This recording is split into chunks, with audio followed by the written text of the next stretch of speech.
Well, now I want to turn to Dennis Brennan for the build along of his kit of the coffee factory.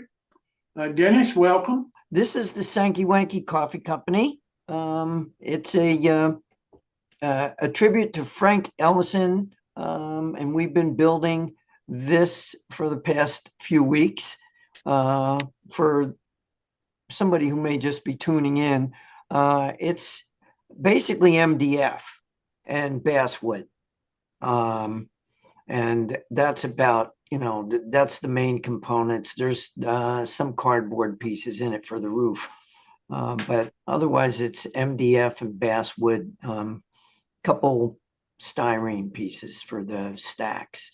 At any rate, here we go. What you're looking at right now are my voluminous instructions. I think there's about 10 or 11 pages of them, and we've covered everything so far, right up until this point here. And so I'm going to just blow this up a little bit. Okay. Now, I think Tom or somebody said, yeah, I guess it was Tom, painting is what makes the building. I mean, you can have all the detail in the world in the actual walls, but until you paint it, it's not going to look like much. So what I did on this is, again, MDF, and we'd already sprayed it. And you'll notice that the wall there's no windows or anything else on the wall. I sprayed it with Rust-Oleum red oxide primer. And that's kind of a misnomer because it's kind of a reddish, it's really a brownish red, which is what I wanted for this brick. And there's a little trick to spray painting, which we went over before, which is just go lightly and go across in even strokes about 12 inches away. Start off your piece, lay a piece flat down, start off the piece, go across it and end your spray, then go back the other way or do it the same way again, but just do it in very light coats. Less is more. You can always go back, but if you get a heavy coat, you're going to start filling in grooves, and you don't want to do that. Now, I was asked one time, how do I do the mortaring? This mortaring is pretty simple. What I did was I used DAP, all-purpose spackling paste. Well, I'm sure you could use anything else, any other kind of spackle. And the first step, which I found made it pretty easy, was I took a damp rag, not soaking wet, just damp, and I wiped over the entire surface. And then I took a little bit of that spackling paste on a wet finger, again, not soaked, but just, a little wet. And then I smeared the spackling along the bricks. And I did that until I covered the entire surface.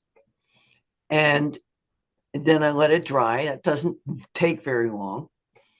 And you're going to have a haze on the bricks. And not to worry, because the next step is you let it, after it dries, which doesn't take long, like I said, spray it with clear acrylic matte spray. Again, lightly. If you don't do this, you're going to end up with a mess. You have to spray it because that fixes it in place. The DAP spackling is water soluble. So if you don't spray it and you do anything else to it, like add, an India ink alcohol wash, you're just going to make a muddy mess. You don't want to do that. Also, after you do the spackling, what I do is I put the spackle on before I spray it, and then I go over it very lightly with a damp cloth again to get most of the haze off there. You still might have some, and if there is some showing up a little bit someplace, don't worry about it. Just spray it with the clear matte spray, and that'll fix everything in place. And it also tends to lighten up any haze and maybe get rid of most of it. Now, once it's fixed in place with the matte spray, then what I do is I go over it with chalks.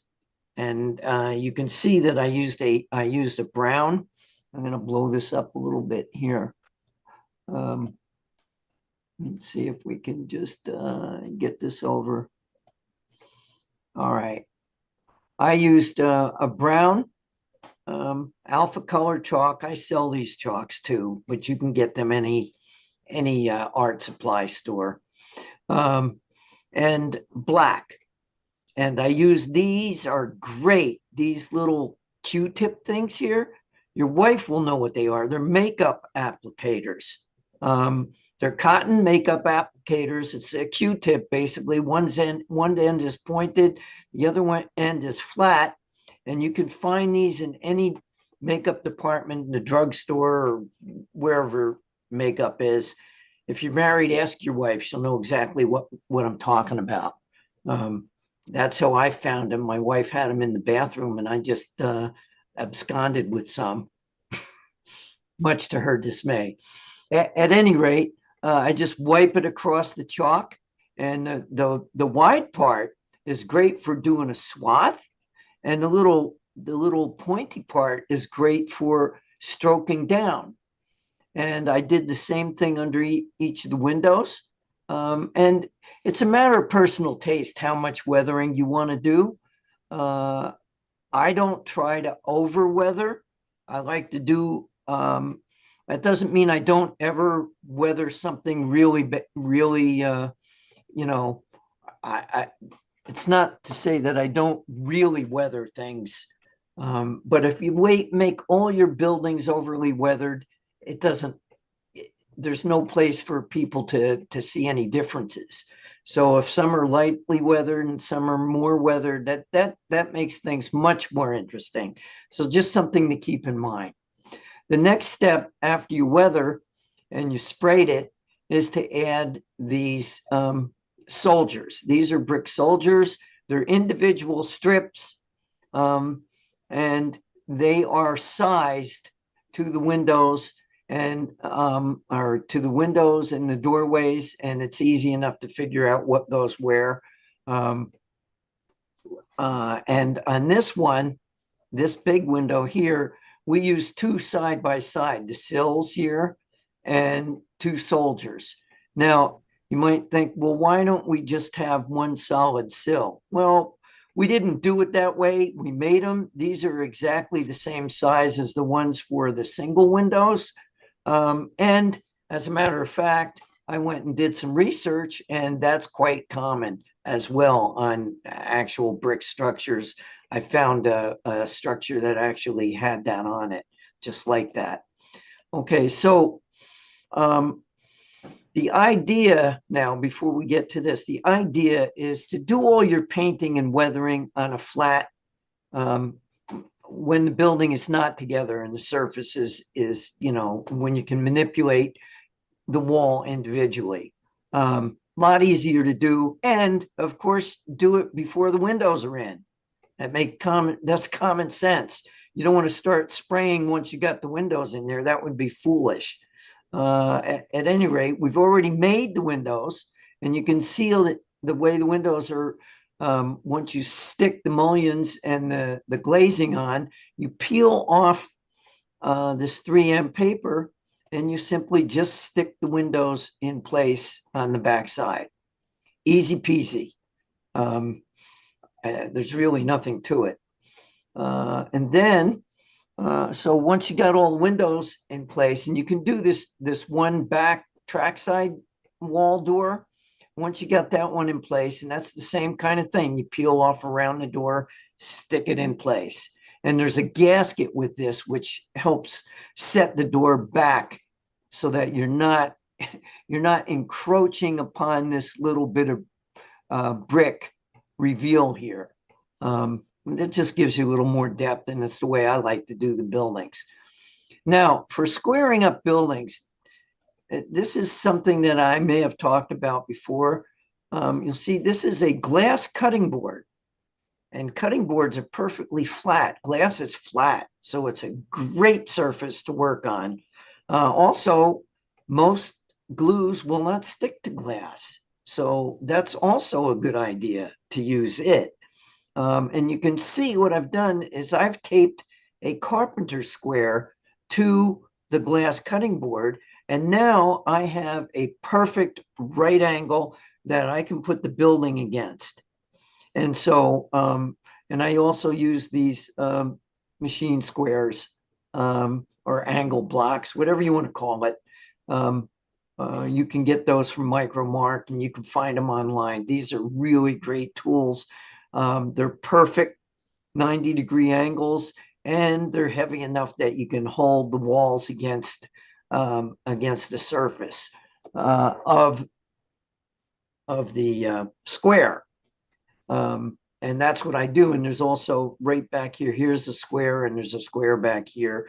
And I put the two walls together and I use liquid super glue along the inside corner of the joint. I use the liquid stuff and I just let it run down. I put a drop and let it run down, and capillary action will suck it into the joint. Now you can use, I guess you could use white glue because it'll work, but I like to work, I don't want to wait for it to dry. So I like to use liquid super glue, and I've had no problems. Just make sure that you don't overdo it, and make sure that you allow enough time for it to set. You can use an instant set spray on it if you want, but usually I don't find that to be necessary. Now, the problem with super glue is it has no shear strength. And by shear strength, I mean, if you try to pull those two pieces against each other, apart, it'll probably just come loose. But shear just means if if you pry it, that's what it means, prying it. You can't pull them apart by pulling against each other. Just prying it apart, though, might pull it. At any rate, I glued those two sides together, and then I attached these two together again with the super glue along the inside corners where I indicated by the arrows. And now you have a foundation. This building actually sits on a separate foundation, which you can see right here. And the walls should end up being flush with that foundation. And the foundation we've already built. And you can see here's the inside. The outside of the walls are flush. The inside of the wall, there's going to be a little reveal here on the foundation, on the top of the foundation. And that's where you run your super glue bead.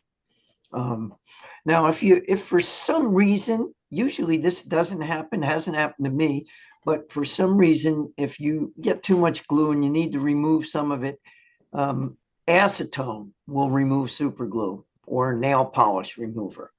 But you have to be careful with that because that also will remove paint.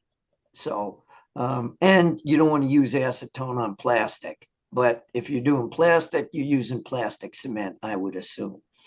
Now, once we've got all the four walls glued together, you can see I use these bar clamps that I get from Micro Center. They're really handy to have. If you've built models for a long time, you probably have your own devices, but I use these to clamp onto the foundation. And once you got that all done, then you can add these interior wall strips. See, there's no strip here, but here you'll see them. And that adds a little more dimension, especially once you put the roof cap on.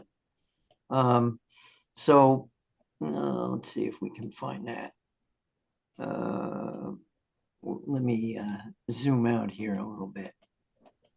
Dennis, you're running out of time. All right, well, we can call that done for now. If there's any questions, just give me a holler. Okay. I'm as far away as a telephone or my email.